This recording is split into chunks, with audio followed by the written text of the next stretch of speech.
Hi guys, Rusty the Biker here. So I was challenged to a 3x3 challenge by Blue Bike and Doyle. I appreciate that, Doyle, and let's get into the sweet and sour flu and how it affected me over the last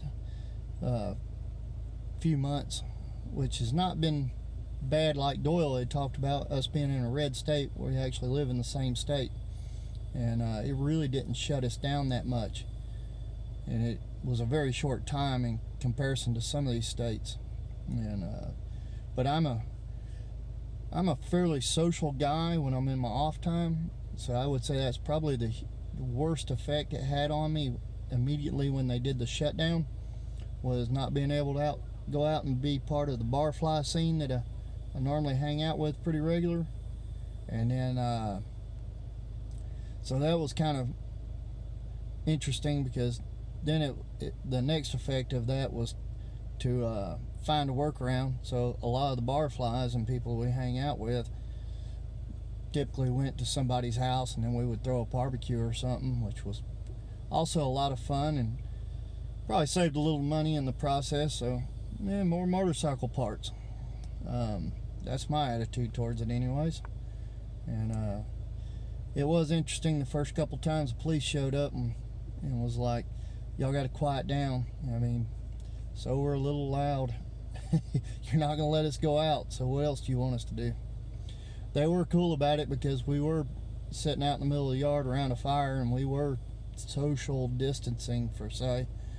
We were sitting in small groups and 6 feet apart or whatever, but you know, I just looked at the cop and like, you want us 6 feet apart, so we're going to talk, and if we're going to talk, we have to talk 6 feet apart.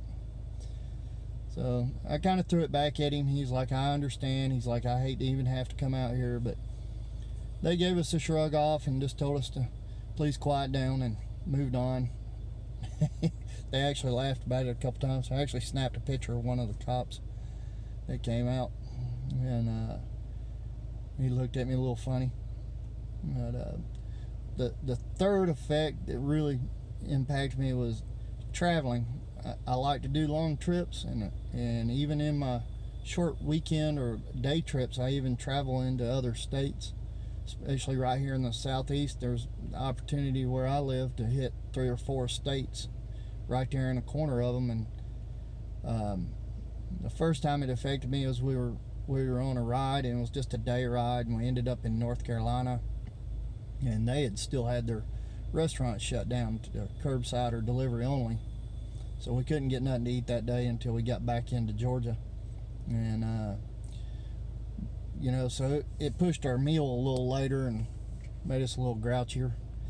But what surprised me is this last trip I went on, we did like 3,900 miles in 9 days, and one of the last stops we had before we rode back home was Peoria, Illinois.